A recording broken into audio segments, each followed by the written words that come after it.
ճիշտ ասած շատ բան եմ ասելու, բայց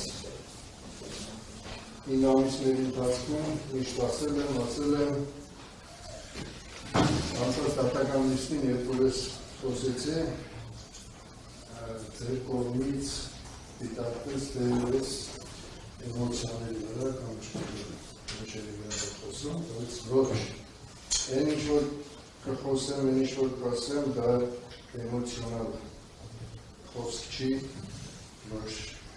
ինչ որ մեկի վերաբերվում ալ, ոչ հարգարժան դատարանի, բողոքազին։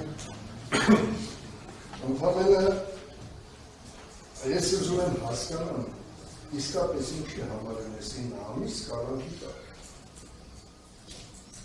Որտեղ իրական արտադրություն։ Մենք այս արտադրության համար չենք երկիր կառուցել, երկիր ստեղծել, կյանք դրել, մենք երազել ենք ունենալ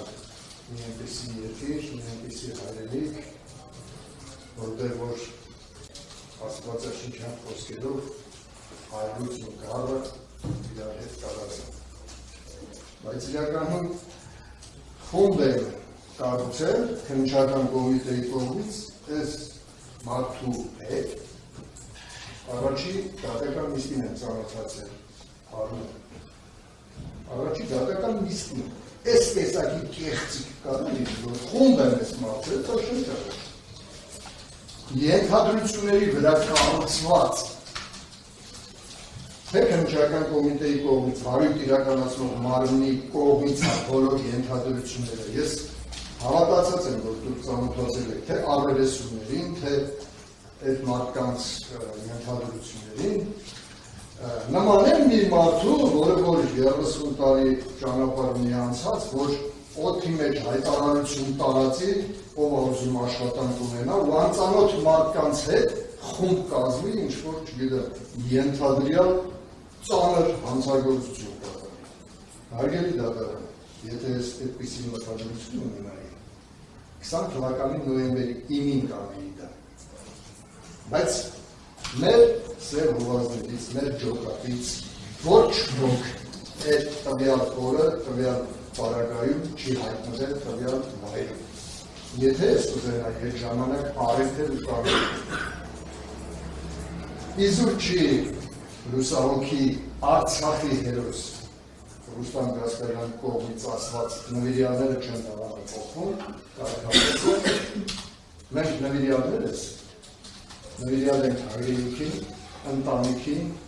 հավատին, կրոնին և եկեղեցուն։ Մենք մեր հայրենիքի ներսում զենք չենք բարձրացրել, երբևիցե։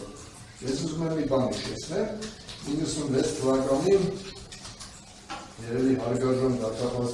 ավելի տարիքով կհիշի, ընտրություններից հետո ժողովուրդը գնացին ազգային ժողովի այնտեղ ծեծուժար, այն ժամանակ լուսահոգի սպառապետը զանգեց եղբորս, ասեց համար մեկ արեք հավաք, եղբորս պատասխանը եղավ, թուրքը հարցակվել է, ասեց չէ ժողովուրդ հմբոստացել, ասեց խալ է զանգ, ես իմ ժողովորդի տենց եմ չեմ դա մեր մեջ, մեր այրունի մեջ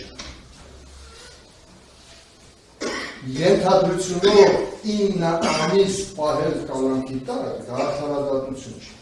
դա միտումնավոր քաղաքական պատվիրատուներին են դիտել։ Ուրեմն, ռիսկային, ասում եք, հարգարժան դատախազը ասում է ռիսկային դուրսի գտնվել, նկաներին հրեն ազդել, չգիտեմ, ուրեմն, երբ որ քննչական կոմիտեն սկսել էր այդ նկաներին հարցաքննել, ես դասում եմ, երբևիցե փորձ չեմ արել իրենց հանդիպել։ Ես գնացել եմ այդ երկիր, նորից հետ եմ եկել, և այդ գործը շարունակում էր, ես նորից փորձ չեմ արել այդ մարդկանց տեսնելու, որովհետև ես գիտեմ ինչ կա իմ մեջ, ես դրա մեջ չկայի, դրա համար ես արխային գնացել եմ էլ, հետ եմ եկել, երբևիցե ոչ էլ փորձ եմ արել այդ մարդկանց տեսնելու։ Ինչու հիմա, որ այդ մարդիկ իրենց ցուցմունքով ասում են, որ Գասպարյան Սերոփը լսեց այս խոսակցությունը, նա բարկացավ։ Ասաց առաջինը ես եմ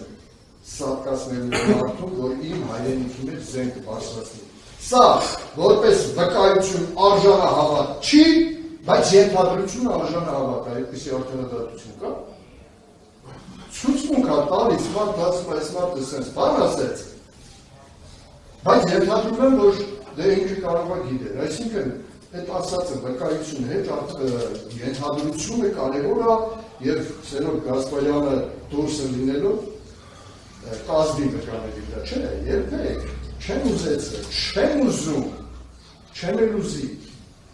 ազդել ինչ-որ մարդկանց վրա, որ իմ հանդեպ նորմալ ցույց տվեն, չկա նման բան։ Ախ, ուզում եմ մի խոսք ասեմ Ֆիրդուսից,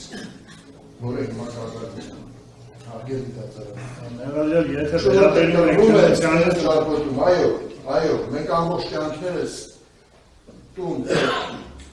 Աստվածաշունչն ասում է, ով չուրանա ընտանիքը, հայրը, մայրը, ծնողին, երեխային, նա ինձ արժանի չի, Աստված ասում է։ Մենք ուրացանք տուն, տեղ, հայրենիքը, ծնող, երեխա, նվիրվեցինք հայրենիքին, եւ ինչ ենք ստանում հիմա։ Արժանի պատասխան։ Անցած դատական նիստին Արգաժան դատախազը ներկայացնում էր, թե իմ բջիջայինից ինչեր է հանված, այնտեղ 17 տարի առաջ հայրենիքին մատուցած ծառայությունների համար վարչապետի կողմից նվիրատվություն եմ ստացել քլոր տեսակի ատրճանակ, եւ սա համարում է 17 տարի առաջ հայրենիքին մատուցած ծառայությունների համար ստացած, համարում են հնարավոր է այդ ձեռքով ես պատրաստվում էի ինչ-որ հանցագործություն գործել։ Խելամիտ ասում։ Շատ բաներ են ասել, շատ երկար, բայց խնդրում եմ, ինչպես անցած անգամ ասեցի, որ ցանկացած ոլորտում, թե դա կլինի պատերազմի դաշտում, թե դա կլինի արդարադատության մեջ կամ ցանկացած ոլորտում, լինում են առաջամարտիկները, ճիշտ է, բայց մենք հոդվածին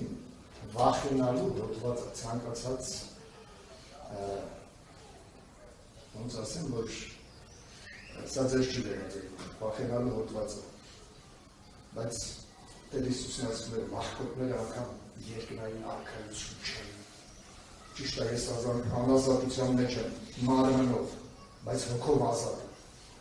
Հանդերձյալ աշխարհում ես պարզ ճակատով կկանգնեմ մեր նահատակների առաջ, պարզ ճակատով եւ արդար ոգով։ Թող մտածեն նրանք, ովքեր հիմա անազատության մեջ են, բայց բանտարկված են ստրկության մեջ։ Աստված պահապան